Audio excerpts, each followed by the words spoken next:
ئەوان زیاتر لە 11,000 کیلۆمەتریان بڕیوە بۆەوەی لەگەڵ هێزی پێشمەرگە پێشڕەویەکانی داعش بوەستێنن و وەک خۆیان دەیانگوت لە ئەمریکاوە هاتوون بۆەوەی شەقێکی بەهێز لە داعش بدەن. سەربازە خۆبەخشەکانی ئەمریکا وەک ئەوەی لەسەر شانی خۆیان نووسیوە شان بە شانی پێشمەرگە شەڕی گرۆپێک دەکەین کە دەیانەوێت دنیا تاریک بکەن. کیوەرد شەرکەرێکی ئەمریکیە ماوەی 3 مانگە لە واشنتنەوە هاتووەتە کەرکووک چەکێکی کۆنی پێشمەرگەی لەدەستدایە. ئەو دەڵێت دەزانم ئەم چەکە پێشکەوتو نییە بەڵام چونکە پێشمەرگە ئیرادەیان هەیە سەردەکەون. منیش پرسیارم لێ کرد بۆ ئەوان لە پاڵ سوپای عێراق لە دژی داعش ناجەنگن بە پێکەنینەوە گوتیان خۆیمە شێت نین. من خۆم کوردستان هەڵبژارد و وەک خۆبەخش هاتمە ئێرە. هێزەکانی پێشمەرگەش منیان قبوڵ کرد. من ئەوم بیستی بوو کە پێشمەرگە شەڕێکی قورس دەکەن و لە کارەکەشیاندا سەرکەوتون لە شەڕی دژ بە داعشدا. پێشتریش ئەوەشم بەبیردا هاتبوو بچمە ئەفریقیا دژ بە بۆکۆ حەرام شەڕ بکەم و ژیانی خەڵک بپارێزم.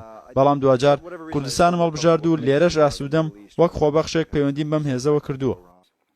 ئێروین شەرفانێکی دیکەی ئەمریکایە لەگەڵ 20 سەربازی دیکەی ئەمریکی لە سەنگەرەکانی شەڕدا لەگەڵ پێشمەرگەدان. شارەزای باشی هەیە لە شەڕی دژە تیرۆر ماوەی 5 ساڵە لەگەڵ هێز ئەمریکیەکان بووە و ساڵێکیش لە نێوەڕاستی عێراق شەڕی کردووە. ئێستا وەک خۆبەخشێک لەگەڵ تڤەنگەکەی لە هێلی پێشەوەی شەردان لە محوەری داقۆق شەڕ دەکات و کوردستان دەپارێزن.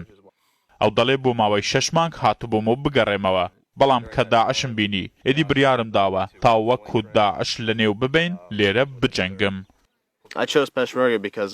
من پێشمەرگەم هەڵبژارد چونکە پێشتر لەگەڵ کورد کارم کردووە و پەیوەندیم هەبووە. دەزانم ئەوان چەند ئازادیان خۆش دەوێ و دەیانەوێت سربەخۆ بن. هەڵبژاردننی پێشمەرگە بۆ ئەوەش دەگەڕێتەوە کە ئەوان ئەرکێشی قورسیان هەیە و دەزانم دەیانەوێت کۆتایی بە داعش بهێنن لەم ناوچەیەدا. فەرماندەی لیوای نوێی هێزی پیادەی پێشمەرگەش باسی کاریگەری سەربازانی ئەمریکا دەکات لە نێو هێزەکانی پێشمەرگەدا و دەڵێن کاتێ شەڕێک ڕوودەدات ئەوان لە پێشەوەی شەردان. ئەمانە زۆربیان خەڵکی پرۆفشناڵن سەرباز بوون لە سوپای ئەمریکا لە شوێنی وەکو ئەفغانستان و ئەنباروانەوە شەڕیان کردووە پیان خۆش بۆ بێن پەیوەندی بکەن بە هێزی پێشمەرگەی کوردستانەوە هاتوون پەیوەندیان کردو. ئەمان هەر ئەمریکی ژنین مەتەنیا بەڵکو کەنەدیشیان تایە خەڵکی چیکیشیان تایە و ئەشگۆڕێن لە فترێ بۆ فتەیە کۆمەڵێک پەیوەندێکا کۆمەڵێک وەکو بڵێ بە ئیجازە دەڕاتەوە سەر لە مناڵەکانیدا یا دێنەوە یا ئەچنە سنوورێکی تری. کورد هێشتا سنوورێکی درێژی نائەمینی هەیە کە بەرامبەرەکەی داعشە. پێشمەرگەکانیش لەم سنوورانە کوردستان دەپارێزن. بە گوێرەی زانیارەکانی ڕووداویش لە دوایین سەردانی بارزانی بۆ ئەمریکا لە کۆشکی سپی باسی کەرکۆک وەکو بەشێک لە سنووری هەرێمی کوردستان کراوە.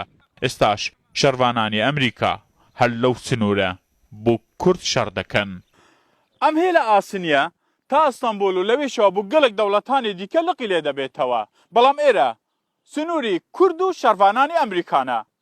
لەم بەرەیەدا سەنگەری کورد و ئەمریکا مەحکەم کراوە. کورد هیوای بە ئەمریکایە لە شەڕی دژی داعش بەردەوام پشتیوانیان بێ و سبەینێش لەگەڵ ڕاگەاندنی دەوڵەتی کوردی ئەمریکا لەگەڵیان بوەستێ. هیڤدا ڕەحمەت ڕوودا و باشووری ڕۆژئاوای کەرکووک.